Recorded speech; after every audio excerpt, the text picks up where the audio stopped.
Mahigit isang linggo na din na paghihintay ko sa itlog ng pugo na in-order ko hanggang sa ngayon wala pa rin dumadating. Kaya naisipan ko habang wala pa ako mahanap na pag-o-orderan ng itlog ng pugo, mag-aalaga muna ako dito ng 45 days na manok. What's up, tropa? Ako nga pala si Jepoy.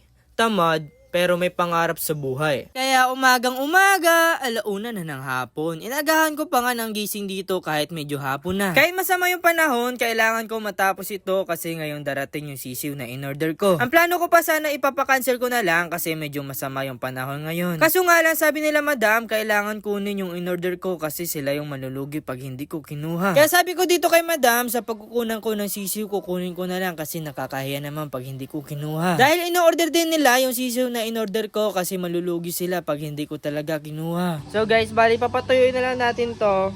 Habang nagpapatuyo tayo dito. Ingay. Habang nagpapatuyo tayo dito, nag-message na sa akin yung pagkukunan ko ng sisiw. So, kukunin ko muna doon bago ko ilalagay ito, yung mga styro na ito sa bawat gilid. Tapos dito sa gitna. Yan.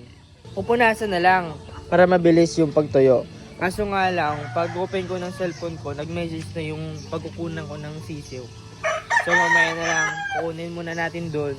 Tapos pagbalik ko na lang, gagawin natin yung paglagay ng styro sa bawat gilid tapos sa gitna. Let's go. Pagdating ko nga dito sa meet up place namin sa Baila, nakala ko talaga sila yung pagkukunan ko ng sisiw yung dalawang tao dito. Kaya bigla ako nagtaka kasi nagtanong sa akin kung saan ba ako dito nagparking, kung kanina pa ako ba dito naghihintay sa kanila. And na-expect pala nila na ako dito yung pagkukunan nila ng sisiw na in-order nila. Tapos papunta ako dito sa tricycle na sinakyan ko, sunod na sunod sa akin, tapos nagtatanong sa akin kung saan ba yung in-order nilang sisiw. Doon ko lang talaga nalaman na hindi pala sila yung pagkukunan ko ng sisiw. Bale, magpe-pick up din pala sila ng sisiw na in-order nila. To my eyes, look into my eyes.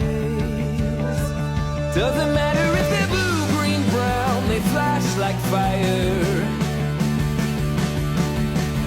Colors of the earth, colors of the earth.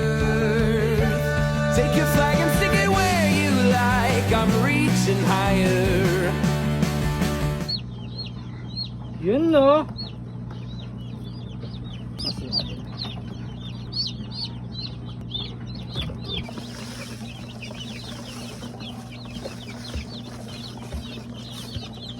Bale, 20 piraso pala dito ng sisiw yung in-order ko, tapos may pa-free pa sila dito ng 2 pirasong sisiw. Dahil pag bumili ka dito ng 10 piraso sa kanila, may pa-free sila dito ng 1 pirasong sisiw. Gusto mo din kumita na ganitong karaming pera?